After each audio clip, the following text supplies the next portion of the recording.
Hola, soy la Basmati de nuevo con vosotros. Hoy os voy a hablar de el tapiz de Bayeux. Se escribe Bayeux, pero en francés seguro que se dice Bayeux. Bayeux, la tapisserie de Bayeux. En realidad, ya he hablado de él con anterioridad, pero algunas veces los árboles no nos dejan ver el bosque. La relectura me ha sido ventajosa y como hago un programa al día y no quiero dormiros ni aburriros, digamos, volver a verlo, porque siempre en filología decimos que la primera lectura es fallida, y es cierto, después se redescubren muchas más cosas cuando vuelve a abordar un mismo tema. Entonces, como también es una obra magna, para quien no lo sepa, este tapiz en realidad no es un tapiz, el tapiz es una trama, es un tejido que se hace, ¿no? Que solamente hay, creo que son dos nudos en el mundo, dos tipos de nudos o tres, y uno de ellos es español. Tenemos muchísima tradición, de los árabes, por supuesto, esta tradición. Y bueno, este tapiz tiene, ahora os lo contaré, tiene casi 70 metros de largo, era muchísimo más grande. Lo que pasa es que tiene 1000 años y entonces pues le ha pasado de todo, el pobrecillo. Se ha extraviado, demasiado bien está para el tiempo que tiene. Es un bordado, muchos dicen que es el primer cómic, es un cómic totalmente bordado. Y entonces narra una historia de un acontecimiento que pasó en la vida real. Lo que pasa es que lo narra desde la función propagandística del arte. O sea, el arte tiene diferentes funciones y una es la de publicitar, ¿no? Pues realmente lo que está haciendo es una loa a la victoria de Guillermo el Conqueridor. Iba a decir, ya lo digo en catalán, en inglés, Conqueror, Guillermo el Conquistador, que es hijo de una concubina en Francia que llega al poder. La concubina tiene Gervas, tiene un nombre que es dificilísimo.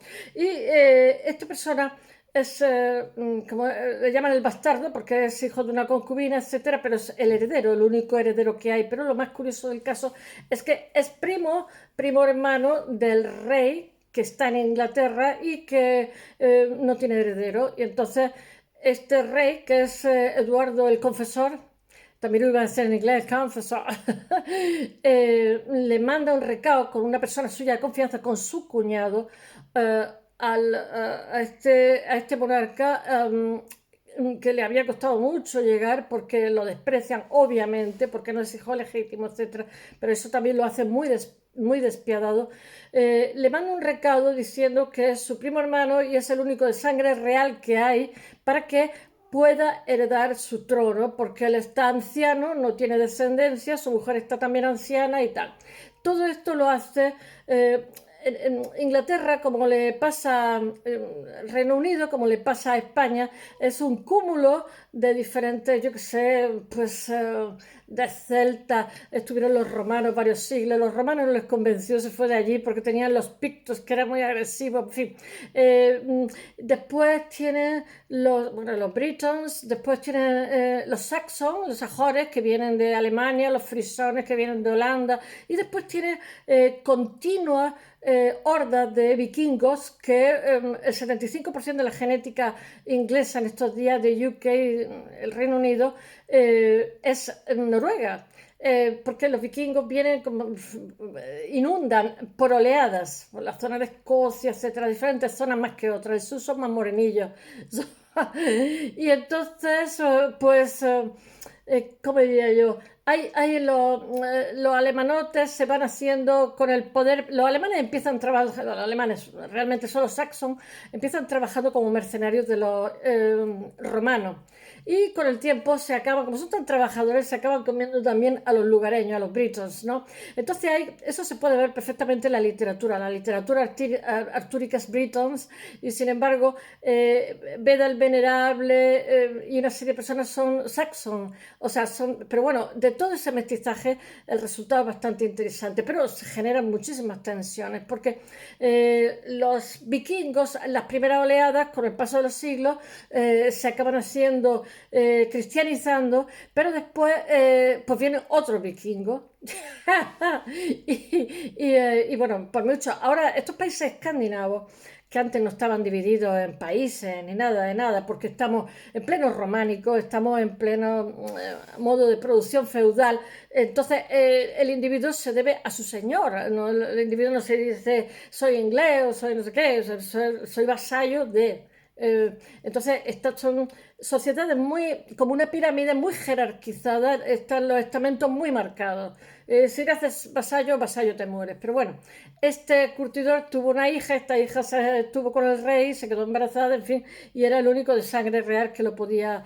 El caso es que, y sin embargo, en Inglaterra hay, como os he dicho, tensiones entre lo que es noruegos, daneses, que ya ha llegado un momento que han arraigado en la zona, en fin, anglos, en fin, diferentes, y todo eso confluye en la persona del rey, pero esas tensiones siguen existiendo. Entonces, Edward el Confesor realmente a su muerte, a su repentina muerte, él ha mandado antes a su cuñado, hay tres, digamos, pretendientes al trono, uno de ellos su cuñado, que se llama Herald, después está el danés, que también es danés, no, es noruego, perdón, que pretende, es un vikingote aguerrido, que pretende el trono, que es Harald, o sea, en vez de en inglés Herald, pues es Harald,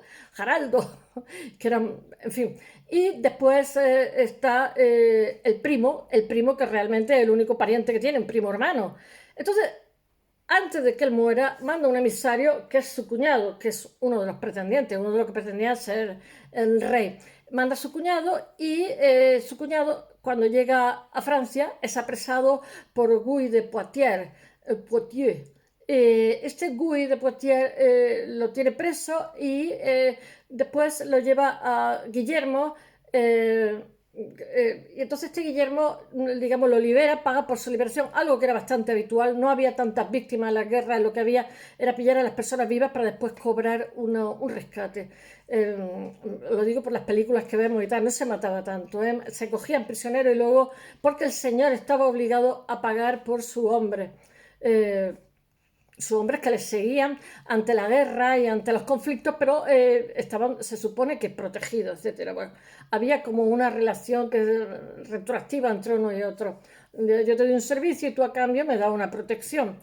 Bueno, pues este señor, el cuñado del rey Eduardo el Confesor, llega a Francia, es apresado, es liberado por Guillermo el Conquistador y le ofrece una hija suya como matrimonio, algo que acepta, y también le hace, todo esto estoy siguiendo el tapiz de Bayeux, la tapisserie de Bayeux. Me invento el francés, seguramente será así. Entonces, este tapiz muestra lo que os estoy contando, 58 imágenes. Bueno, que además son ciertas, otras inventadas, como por ejemplo que le echaban, es una crónica por la cual podemos saber que a los ingleses les gustaban mucho los bigotes y sin embargo los normandos, que son, digamos, vikingos que se han hecho de la zona, que se han convertido, pero que sirven de barrera para que otros vikingos no lleguen a la zona, sirven como de muro porque eran muy aguerridos luchando. Bueno, pues Guillermo, que en aquel momento era duque o no sé qué, que ya le había ofrecido su primo Eduardo el Confesor con anterioridad, en 1040 y tanto, en 1045 le había ofrecido el trono y él dijo que bien, vale, pero ya está, se lo había ofrecido y punto, ¿no? Pero ahora que está moribundo, está enfermo, pues ya se lo está ofreciendo en firme, ¿no? Precisamente para que no haya una guerra civil, ¿no?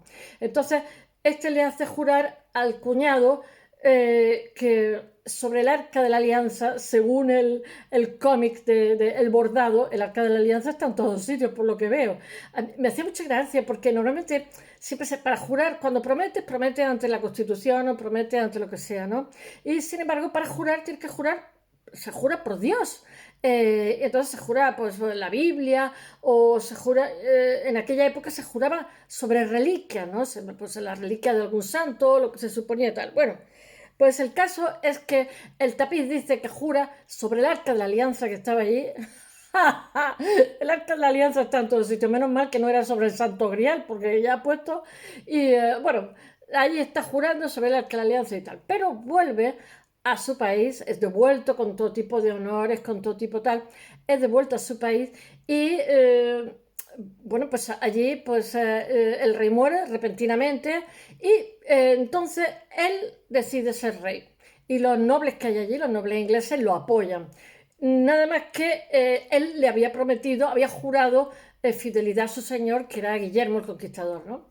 Entonces esto mosquea muchísimo al señor Normando, etcétera, y mosquea también a Harald de Noruega, que el actual rey es Harald, se llama Harald también, y él también se llamaba Gerald, pero bueno, Heraldo, como se llama, como se diga en inglés.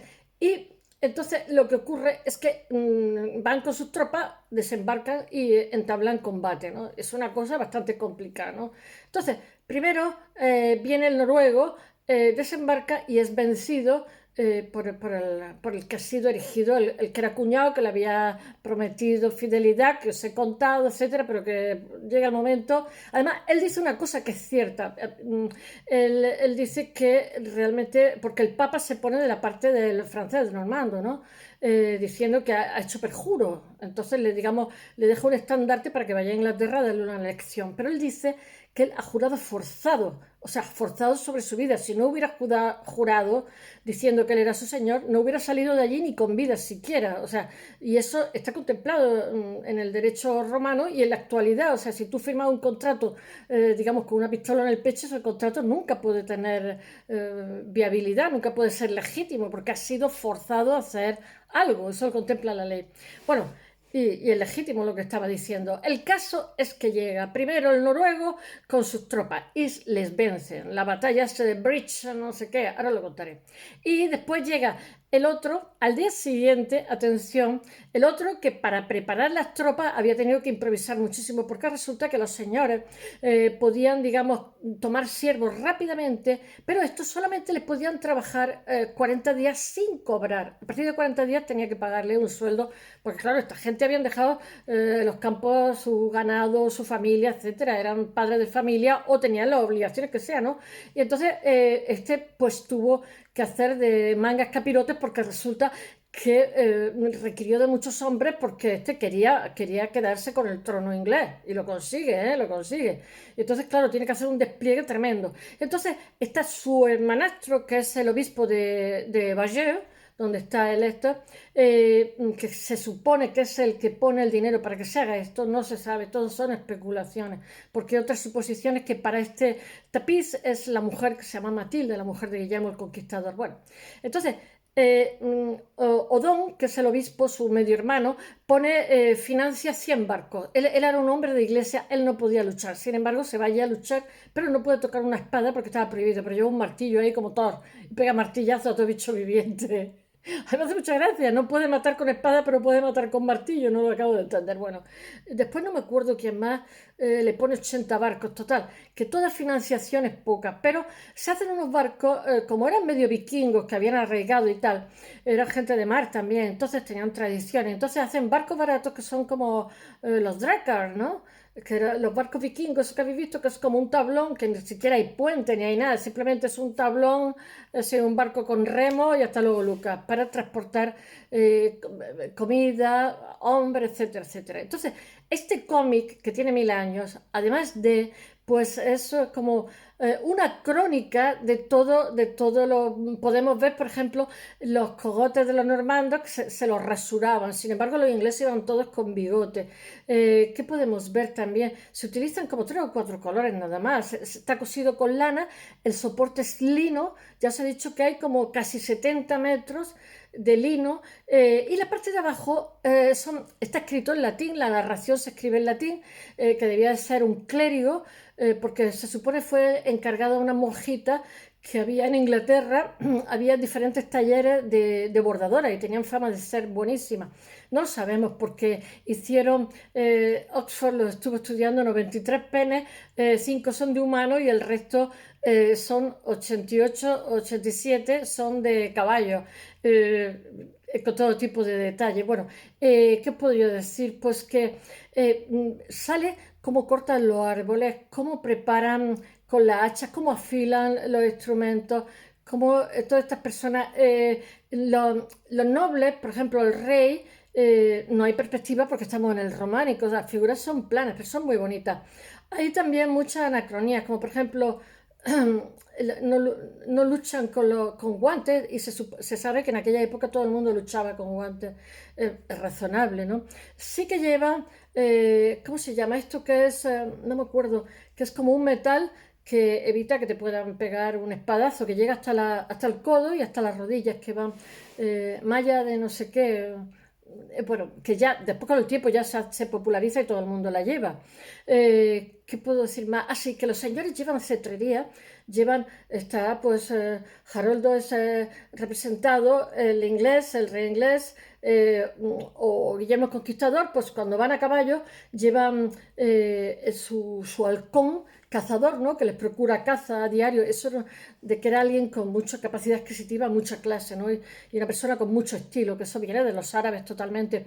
Después se ven también las sillas de los caballos, ahora os diré, salen burradas, se ven con el tipo de silla que utilizaba, que tiene el tipo de fuste, porque para no caberse del caballo y poder luchar, tenían un tipo de silla que llevaba como un pomo de metal aquí delante, como a la altura del plexo solar, y otro pomo de metal detrás. Esos tenían sus ventajas y sus inconvenientes, porque evitaba que se cayeran del caballo, los sujetaba a la silla, podían moverse sin caerse, porque tenían como una especie de pared metálica aquí, pero eso también los podía herir de muerte. Y de hecho, casi nadie lo sabe, pero por ejemplo, Guillermo el Conquistador, que va a ser vencedor aquí en esta batalla de Hastings, que es tan importante para el occidente, porque supone 400 años de dominación francesa en Inglaterra, pues en 1087 se cae del caballo, se clava el pomo y muere a raíz de eso. O sea, muere a raíz casi casi de un accidente doméstico. No era de su casa, pero casi casi de una cosa tonta, cuando había estado luchando en situaciones peligrosísimas y muere, sin embargo, por una cosa pequeña. Hay también todo un lenguaje verbal.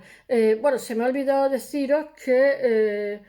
bueno, se me ha olvidado también lo que iba a decir ahora. Hay también un lenguaje verbal. Entonces, por ejemplo, en la narración sale cuando el cuñado va a Francia, Normandía, etcétera, a que el rey Guillermo el Conquistador, pues, porque le cambian el nombre, después de conquistar Inglaterra, pues ya no es el bastardo, ya es el conquistador, ya subimos de nivel. Y entonces, por ejemplo, este señor feudal inglés va con la espada que apunta al suelo, que significa que es vasallo, es dominado. Y el rey, sin embargo, tiene una espada en la mano que significa pues que es el que domina la imagen y el que domina en ese momento. Hay 58 escenas. Algunas se retrotraen al pasado, no van de forma lineal. Entonces, hay todo, pero hay también muchas incongruencias, como por ejemplo, para enfatizar el triunfo, pues se ven muchísimas víctimas despedazadas y tal. Y el hecho real es que no había tantas víctimas, porque como he dicho antes, en este tipo de guerra lo que querían sacar siempre el vencedor era dinero. Entonces lo que conseguía era gente apresada que después, para su liberación, alguien tenía que mandar dinero y realmente hacían un botín grande de dinero, con lo cual no interesaba demasiado matarlo. Se utiliza también en los bordados, os he dicho que la parte de abajo son fábulas de Esopo y la parte de arriba de la narración se hace en latín. Es preciosísimo. Se utilizan, como he dicho, me parece que son 4 colores solamente, y después se utilizan diversas tonalidades, pero es muy bonito. Y además es el románico, donde las proporciones allí no juegan nada. Se utiliza también el índigo, que es el del Indo, que es el azul que tenemos en los pantalones vaqueros, en los jeans, ese es color azul índigo, ¿no? Se utiliza, no sé, no me acuerdo. Se utilizan como 2 o 3 tonalidades también. Y después se utiliza un hilo más fino, como por ejemplo para señalar las flechitas, para darles como tridimensionarla un poco. Todo este tapiz se puede sacar, extraer de él montones de conclusiones, la forma que tenían de luchar, la forma que tenían de desenvolverse, la cosmovisión que tenía del ser humano, la percepción de, yo qué sé, el trato de los animales, el tipo de silla, el tipo de fusta, el tipo de ropa, el tipo de atuendo, de indumentaria, todo. Es una crónica, como si le hacen una foto del momento. Bueno, hay 625 personajes. Mirad, yo todo esto lo aprendo de memoria, no tengo ningún problema porque me encanta, pero no todo me lo sé de memoria. Hay muchísimas cifras. Hay 202 caballos, os estoy hablando del tapiz, de lo que aparece dentro, y mulas. Hay 55 perros.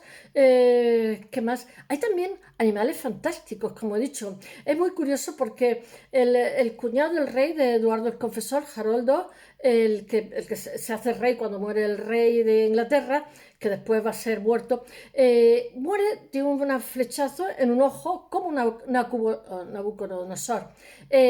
Todo esto, o sea, este relato es un poco inventado a ciertos niveles.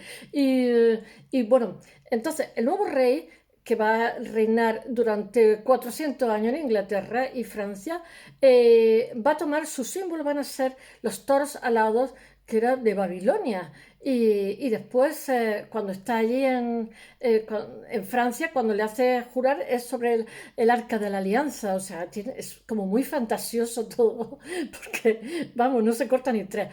Como he dicho, hay 55 perros, 505 animales. O sea, es una obra magna que le falta el final. Suponemos que el final es cuando nuestro rey inglés vence en la batalla de Hastings en el 1066 a, ¿cómo se llama?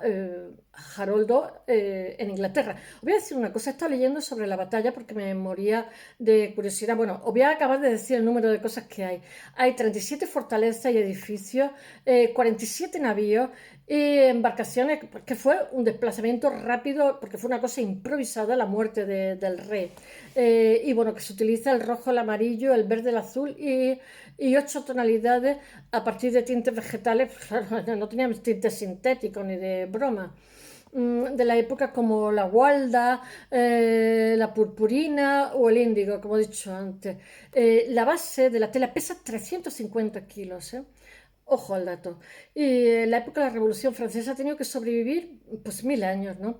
Se habla de él ya en 1400 y pico, se habla con admiración, ¿no? La base es lino, con ligamento de tafetán, y está compuesto por 9 fragmentos de longitud variada, el mayor de 13,75 centímetros, unidos por el ribeteado. La parte de abajo está festón, es que mirar, soy torpe yo, y la parte de arriba no me acuerdo cómo es. Bueno, lo que estaba diciendo es que tiene que sobrevivir a diferentes épocas, como por ejemplo la más peligrosa, la de la Revolución Francesa, que quieren utilizar este tapiz, porque se le llama el tapiz de Bayeux, aunque no sea tapiz, lo quieren utilizar para, digamos, para cubrir los cañones. Y entonces al final consiguió no sé quién que no se hiciera así, gracias a Dios, ¿no? Pero las campanas antiguas no, no consiguieron. Por eso muchas veces yo he estado hablando con historiadores y me contaban que realmente la mayoría de cañones, pues que se habían encontrado de época antigua mucho mercurio, mucho Zeus, mucho tal, se habían encontrado en fondo marino, enterrados, pero en un momento dado, cuando las ciudades fueran sitiadas, pues se convirtieron en balas, en cañones, etcétera, porque lo primero era salvar la vida. Bueno, el conjunto resultante son del tapiz son 69,59 metros de largo, y tiene medio metro de altura. Como os he dicho, 350 kilos, que son muchos kilos. Después os voy a decir una cosa. Napoleón lo sacó de allí también porque tenía pensado invadir Inglaterra. Y después, otro momento de peligro fue en la guerra franco-prusiana, que se lo llevaron porque ya sabéis que Bayeux, si no lo sabéis lo cuento yo, está cerca de Normandía, o sea, el desembarco de Normandía está ahí, está allí. Es una ciudad pequeñita, medieval, pero está en un sitio clave, porque allí desembarca todo bicho viviente. Bueno, que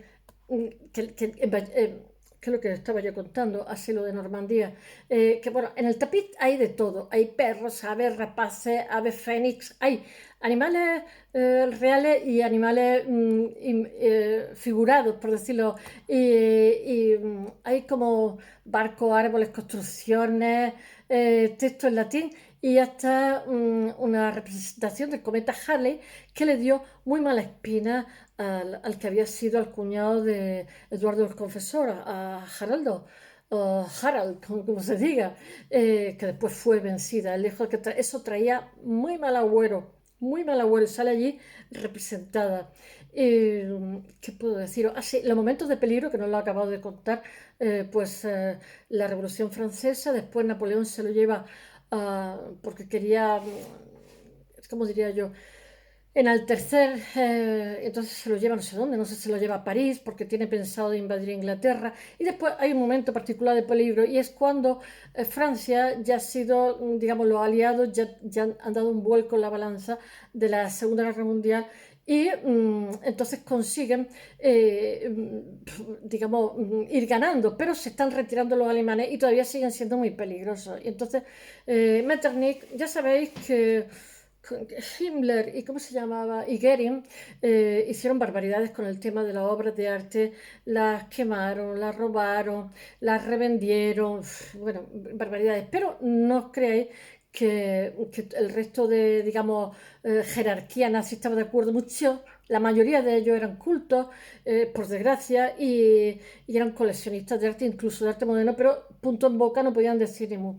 Y entonces, este tapiz de Bayeux en un momento determinado se lleva a no me acuerdo qué sitio y relativamente cerca porque se había hecho para la catedral, la SEO de Bayeux, ¿no? Se había hecho además a imágenes semejanza un poco porque los escandinavos también lo hacen, ¿no? Entonces el conde Metternich nazi se encuentra el tapiz de Bayeux, que se lo querían llevar los alemanes porque es como el triunfo de de los arios, porque en realidad la Normandía son arios, lo que hay allí son vikingos y que son muy aguerridos, etcétera, la superioridad de la raza, etcétera. Tenían como una especie de ministerio donde se dedicaban a captar ese tipo de propaganda, pero tal. Y entonces, en su retirada, como pasó con las tropas francesas en España, arrasaron, que eso se ve en los episodios nacionales de Benito Pérez Galdós, como roban a dos manos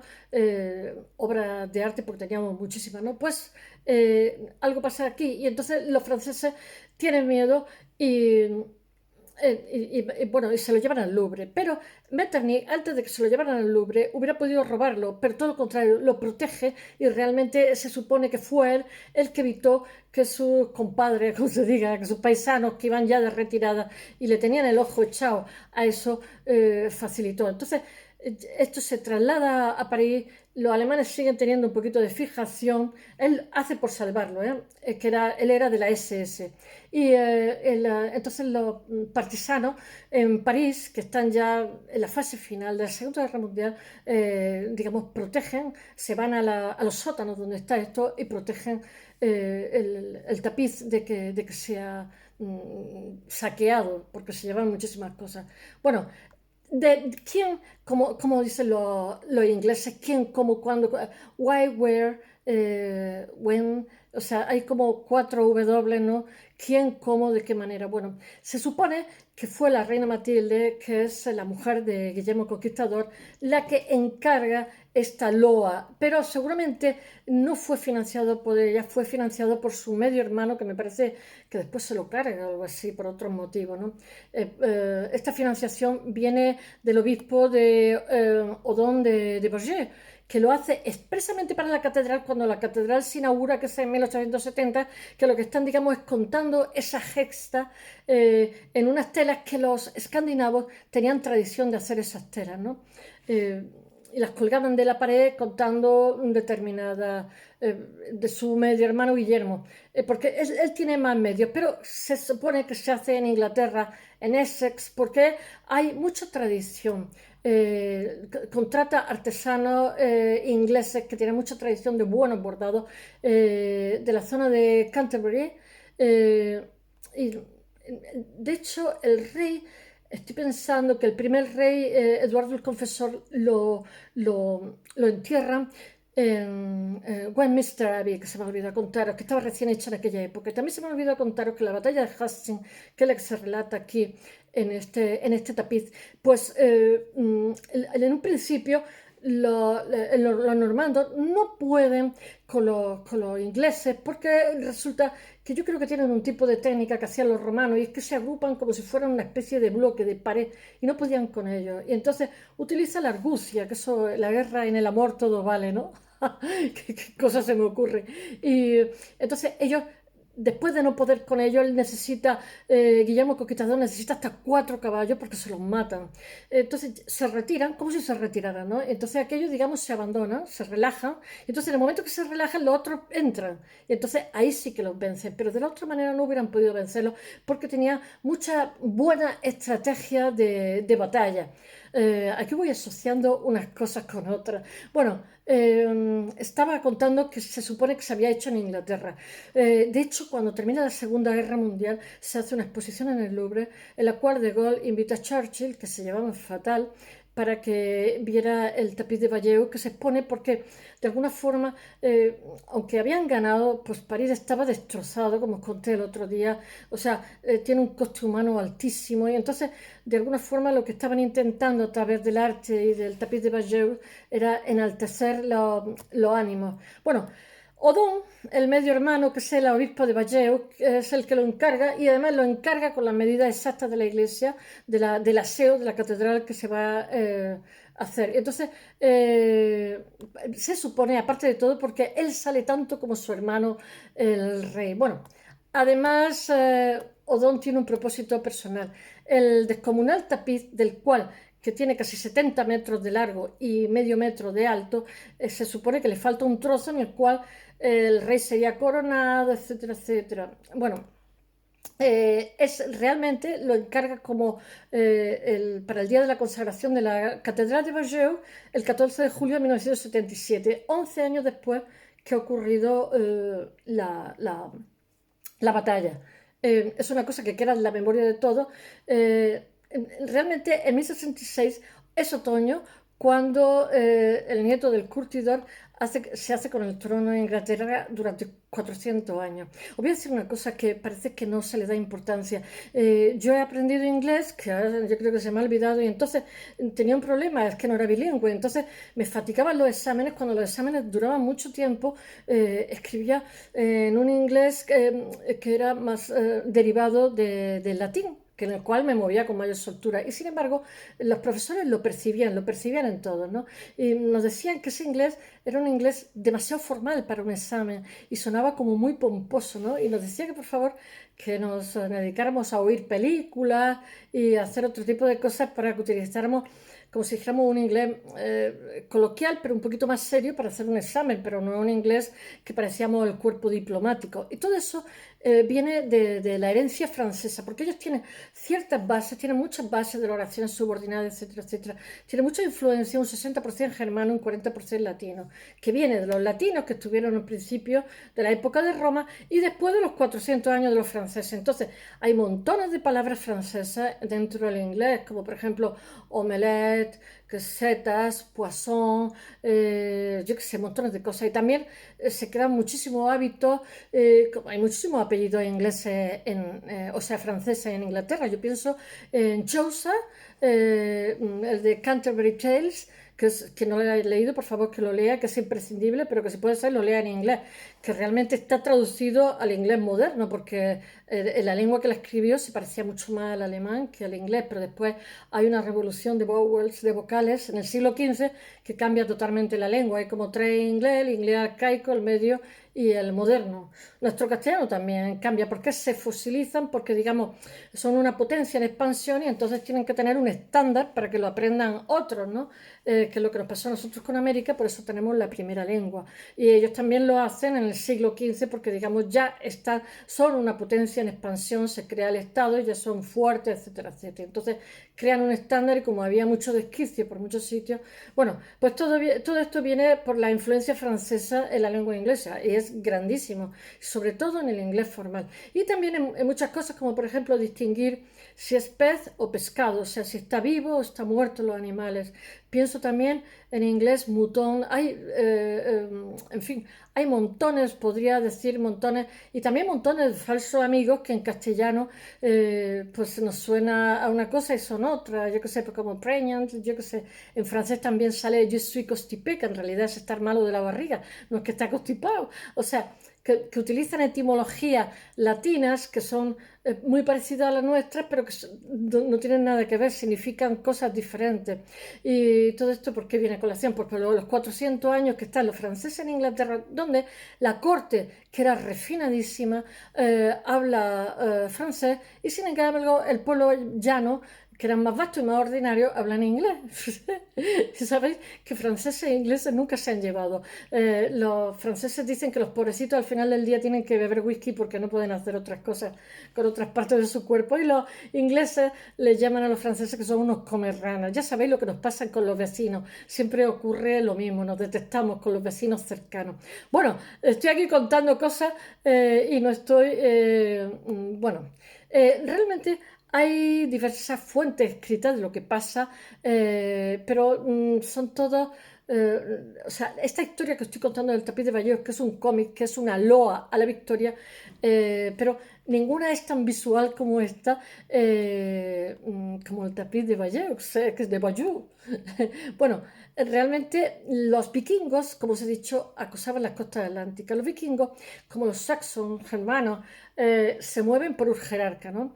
El Señor de los Anillos, pues ahora como se han hecho ricos estos países, pues quieren contando una historia de los vikingos que eran ecologistas y no sé qué, bueno, eran truanes, violadores, ladrones, y entonces el Señor de los Anillos es una Kenning, que realmente esos anillos que los había robado y entonces le daba a sus súbditos, y sus súbditos los loaban diciendo que era un señor que valía muchísimo porque era capaz de robar muchísimo y ellos beneficiarse muchísimo. Entonces, si el jefe, el cabeza de manada, que era el que mandaba sobre el resto, se hacía católico, todo el mundo se hacía católico, no, o sea, no había un proceso de pensamiento. Siempre he dicho que todos los países, digamos, donde se dio una revolución industrial muy grande, son países muy feudales, como Japón, Inglaterra y Alemania, y siempre me ha llamado la atención esa obediencia, ¿no? Entonces, si tú hacías algo malo, te echaban del grupo y era lo peor que te podía pasar, porque un lobo fuera de la manada no era nadie, no tenía fuerza para hacer nada, ese concepto que tienen. Bueno, pues realmente los vikingos fueron durante diferentes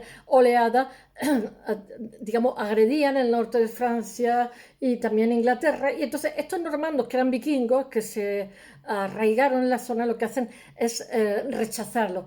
Van haciéndose hueco en las tierras que saquean y creando a principios del siglo X en la orilla francesa del Canal de la Mancha pues un condado que realmente depende del rey, que son la Normandía, que tiene un marisco muy rico, o sea, tiene ostras, tiene olola, tiene vieiras, y por muy bien de precio, y tiene buen vino, etc.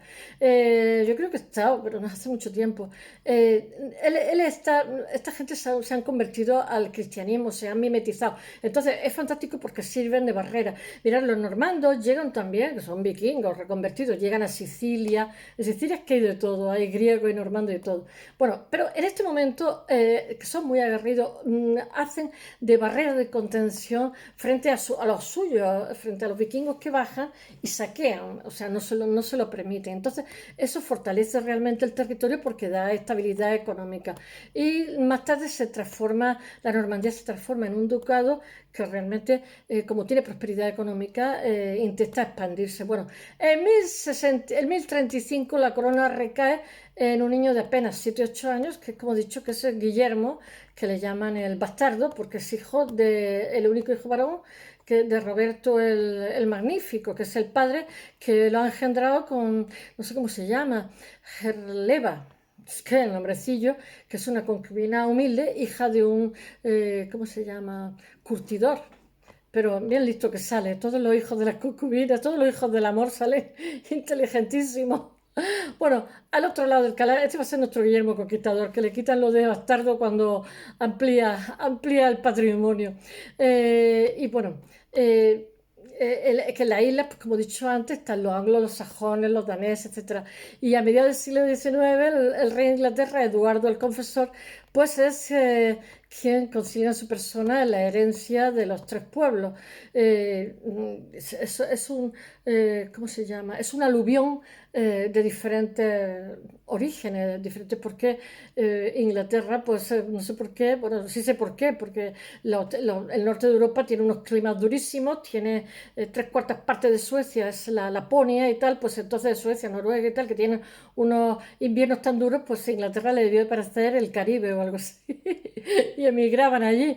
Y, bueno, realmente al morirse, como he dicho, se manifiesta una serie de tensiones. El rey Eduardo muere sin los candidatos y que aspiran a la corona, y es su cuñado Harold, como he dicho, Harold Godwinson, eh, que, que está su primo Guillermo de Normandía, y está también el rey de Noruega, Harald Hardrada, que tiene un nombre que es también muy aguerrido.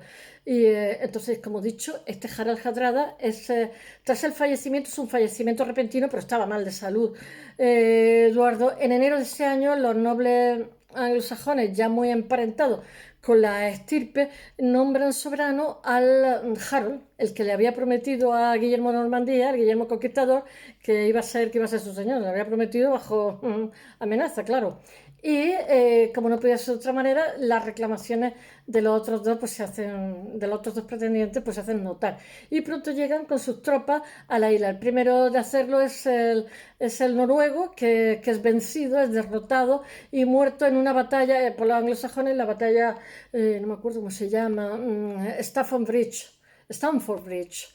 Y al día siguiente, que es fuerte, los hombres tienen que estar extenuados, o sea, un día le gana a un señor, lo mata y tal, y al día siguiente está luchando como otro que viene por el mar.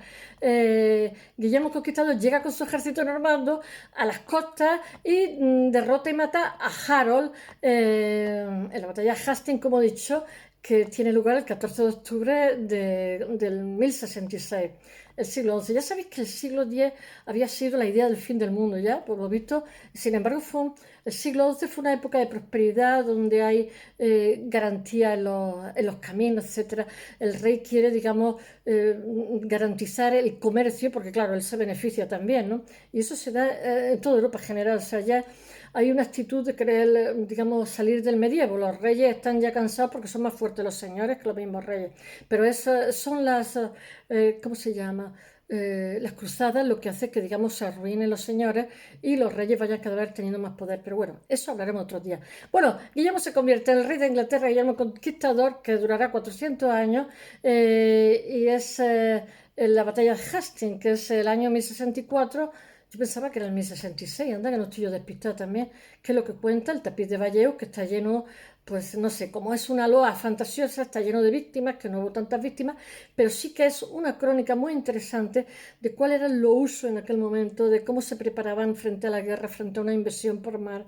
Y bueno, que tiene un bordado de casi 70 metros de largo, que le faltan trozos sobre el lienzo de lino, 9 trozos cosidos donde se bordan escenas. Ha sido restaurado en el siglo XIX y en el siglo XX, casi nada. Y los ingleses han hecho una copia exacta y la tienen en Inglaterra, porque fueron ellos los que lo hicieron y tiene que ver con ellos también. Está hecho con hilo de lana diferente.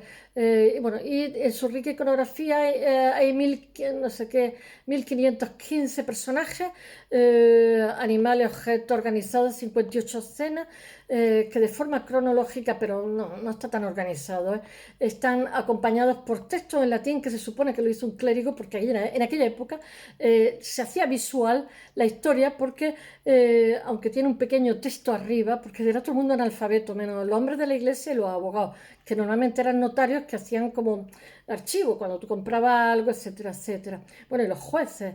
Y bueno, y cuentan los acontecimientos que culminan la conquista normanda. Y se abre el tapiz con una imagen de Eduardo en su trono para dar paso. Eduardo en su trono, que la casa, o sea, el castillo le toca la cabeza, si se pone de pie se pega, porque allí no hay perspectiva ni nada, pero está hecho con muchísima gracia. Bueno, está liberado a instancia de Guillermo y acaba acompañando al duque de Normandía a la campaña contra los bretones. Sí, es que eso se me ha olvidado contároslo. Él está muy contento y al final de la cual el inglés es armado caballero y jurando sobre el arca de la alianza y además se casa con su hija, etcétera. Os estoy haciendo un resumen de lo que os he contado antes. Y esto no obstaculiza el acceso al trono de Inglaterra. Cuando llega se muere el rey y él es el rey. El regreso de Harold a su país se produce antes de la muerte, que es enterrado en la abadía de Westminster Abbey, que realmente está recién hecha en ese momento. Y bueno, los nobles ingleses son los que dicen que lleve la corona, no le apetece para nada que sea un francés, lo puedo entender. Y el francés le pide permiso al Papa, cuidado. El francés acusa de perjuro y prepara la invasión. Y todo esto lo cuenta perfectamente con minuciosidad el tapiz, donde cómo se construyen los barcos, la preparación, cómo, digamos, la leva que hacen de hombres para luchar ahí. Mirad, como no había tanto dinero para conseguir hombres, lo que se hace es prometer que si ganan van a tener botín, van a tener agentes. Se lo hacen también a señores feudales diciendo que van a tener tal zona, tal condado, tal provincia y después se cumple. Porque no había de aquí para tantísima gente una cosa tan improvisada. Y se realiza la travesía del canal. Y en cuanto llegan a Inglaterra se ponen a hacer saqueos, como no, el ejército. Pero todo eso también lo contempla el tapiz de Bayeux.